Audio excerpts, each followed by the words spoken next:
বিরিয়ানি নামটি শুনলেই জিভে জল এসে যায়, তাই না? কিন্তু আপনি কি কখনো লক্ষ্য করেছেন বিরিয়ানির হাঁড়িতে লাল কাপড় কেন জড়ানো থাকে? চলুন আজকে সেই সম্পর্কে কথা বলবো এই ভিডিওতে বিস্তারিতভাবে। তো চলুন জানা যাক।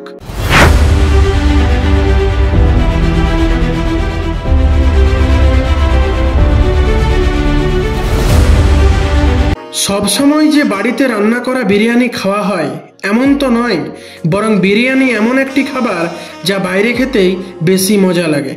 যদিও তা বাড়িতে তৈরি বিরিয়ানির মতো স্বাস্থ্যকর কিনা সে বিষয়ে প্রশ্ন থাকতে পারে, সে প্রসঙ্গে যাচ্ছি না।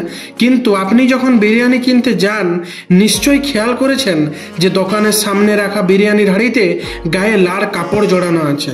কখনো কি মনে প্রশ্ন জেগেছে এই লাল কাপড় জড়িয়ে রাখার কারণ কি হতে পারে? যদি বিরিয়ানি খেতে ভালোবাসেন তাহলে অবশ্যই জেনে নিন বিরিয়ানির হাঁড়িতে লাল কাপড় জড়িয়ে রাখার ইতিহাস।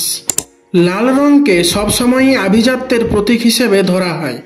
বিশেষ কোনো অতিথিকে বরণ করার জন্য পাতা হয় লাল গালিচা।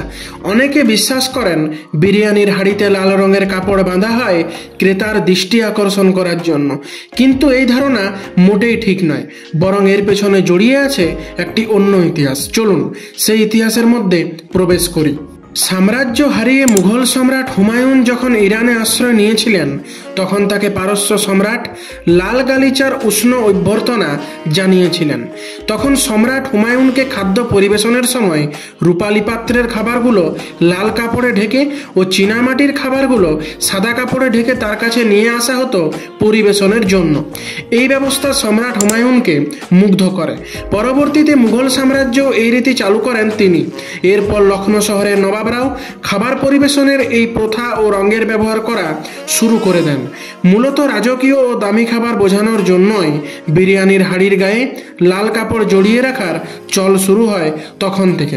অর্থাৎ এর থেকেই বোঝা যায় যে বিরিয়ানি অর্থাৎ অতীতের খাবার, অর্থাৎ মুঘল সাম্রাজ্যের থেকেই এটির প্রচলন শুরু হয়।